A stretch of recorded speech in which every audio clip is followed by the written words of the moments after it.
오늘 말씀은 사도행전 9장입니다. 하나님이 준비한 사람이라는 주제로 말씀을 전하겠습니다. 스데반의 순교 현장에 등장했던 사울은 스데반의 죽음을 마땅히 여겼다고 했습니다. 또한 교회를 잔멸했고 각 집에 들어가 남녀를 끌어다가 옥에 넘기는 것을 사명으로 생각했습니다. 그는 거기서 멈추지 않고 한 발 더 나아갑니다. 1절 사울이 주의 제자들에 대하여 여전히 위협과 살기가 등등하여 대제사장에게 가서 위협과 살기가 등등했다고 합니다. 우리가 살다가 만나지 않았으면 하는 사람들이 있곤 합니다. 그런 사람들의 눈을 보면 대부분 사울의 눈과 비슷할 것입니다. 사울이 아무리 자신의 주장이 옳고 기독교도들이 신을 모독했다고 하더라도 사람 죽이는 것을 옳게 여기는 것은 합당하지 않습니다. 더더구나 위협과 살기가 등등하여 막무가내로 잡아 옥에 가두려는 행위는 어떤 설명으로도 용납받을 수가 없습니다. 그런 행위는 공산당이나 독재자들의 행위이기 때문입니다. 합리적이고 이성적인 사고를 지닌 사람이라면 그렇게 행동하지 않을 겁니다. 그렇지만 당시 사울은 그러했습니다. 사울은 대제사장을 통해 예수를 구주로 믿는 자들을 마구잡이로 생포해도 된다는 공문을 받습니다. 사람을 생포하여 감옥에 넣는 일은 로마법에 준해야 했습니다. 그러나 그들은 합법적인 모든 절차를 무시하고 말았습니다. 사울은 당시 유대인들이 많이 살고 있었던 다메섹으로 갑니다. 그곳엔 회당도 많았기 때문에 당연히 예수 믿는 자들도 많을 것이라고 생각했기 때문입니다. 아마도 사울은 대제사장에게 공문을 받았을 때에 큰 기대감으로 충만했을 것입니다. 자신의 행동이 옳았을 뿐 아니라 대제사장들에게 신임도 받았기 때문입니다. 또한 율법에 어긋난 자들을 생포하는 것은 하나님의 큰 기쁨이 될 것이라고 생각했을 겁니다. 이러한 여러 가지 요소들로 인해 기쁨과 기대가 충만했겠죠. 그렇게 기독교도들을 잡기 위해 다메섹으로 가던 중 주님은 그 길에서 그를 기다리고 계셨습니다. 마치 빌립을 광야로 가라고 하셨을 때에 그 광야에 에디오피아 왕의 내시가 있었듯이 말입니다.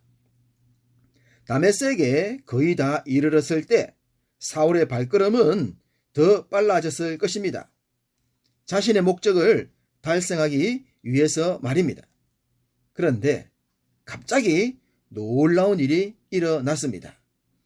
호련히 하늘로부터 빛이 자신을 둘러 비췄기 때문입니다. 순간 너무 밝은 빛에 눈을 감을 수밖에 없었고 본능적으로 땅에 엎드려지고 말았습니다. 그러자 그에게 신비한 음성이 들렸습니다.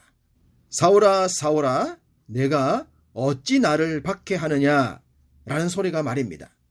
사울은 이 소리가 사람의 소리가 아님을 직감했습니다. 그래서 주여 누구십니까? 라고 물었죠. 그 질문에 나는 내가 박해하는 예수다 라는 답이 돌아왔습니다. 성경은 이후 사울의 내적 상태에 대한 기록은 하고 있지 않습니다. 그러나 우리는 충분히 유추해 볼 수 있습니다. 당시 사울의 내적 상태가 어떠했을지를 말입니다.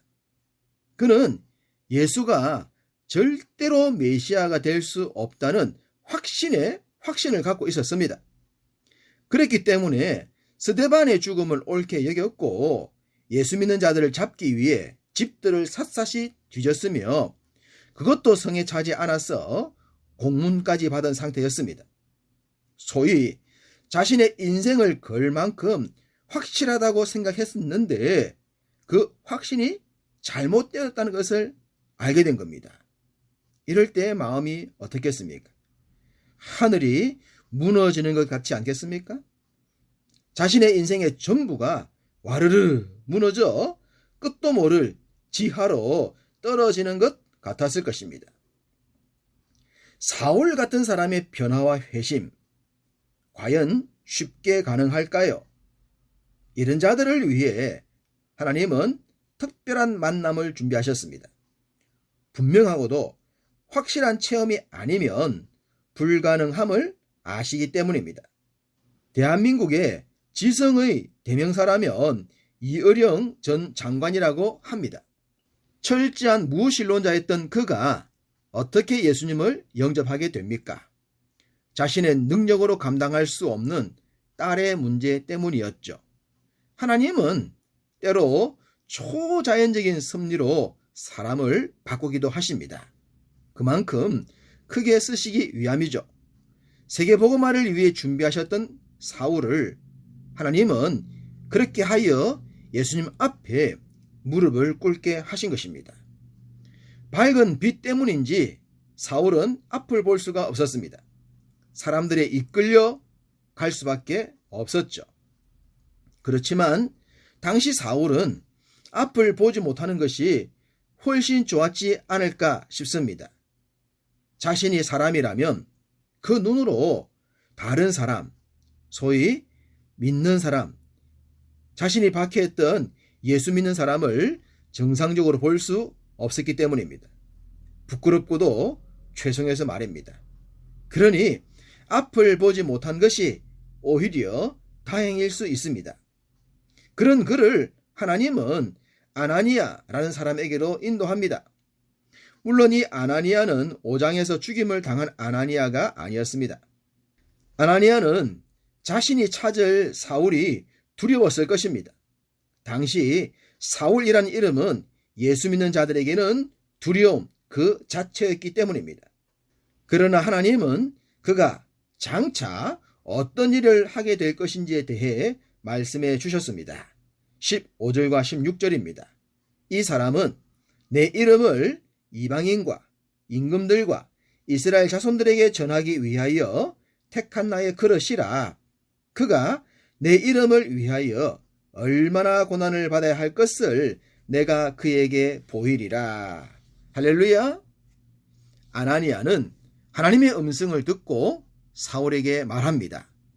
길에서 만나신 이는 당신이 믿지 않았던 그 예수이시며 그가 메시아이시라고 말입니다. 이제 내가 당신을 위해 기도할 터인데 성령님이 당신에게 임하실 것이고 당신의 눈은 다시 보게 될 것입니다. 라고 말입니다. 그리고 그 모든 일이 이루어졌습니다. 위협과 살기가 등등했던 사울의 눈은 아마도 땅만 보고 있지 않았을까 싶습니다. 그는 말없이 순종하는 자세로 세례를 받았고 음식을 먹으며 기력을 회복했습니다. 당시 사울의 존재를 누구보다 잘 알고 있었던 예루살렘 교회는 사울의 변화를 쉽게 믿지 못했습니다. 그러나 사울이 직접 예수가 그리스도라 증언함을 듣게 됩니다.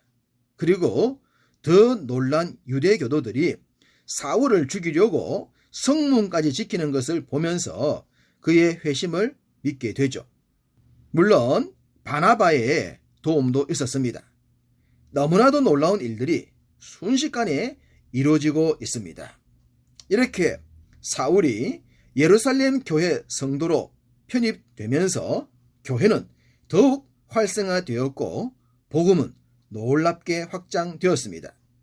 거기에다 베드로는 중풍병자를 낫게 하고 선행과 구제에 힘썼던 도르가를 살려내므로 복음은 막힐 것이 없이 전진하게 됩니다. 하나님은 세계 복음화를 위한 시작을 이렇게 하셨습니다.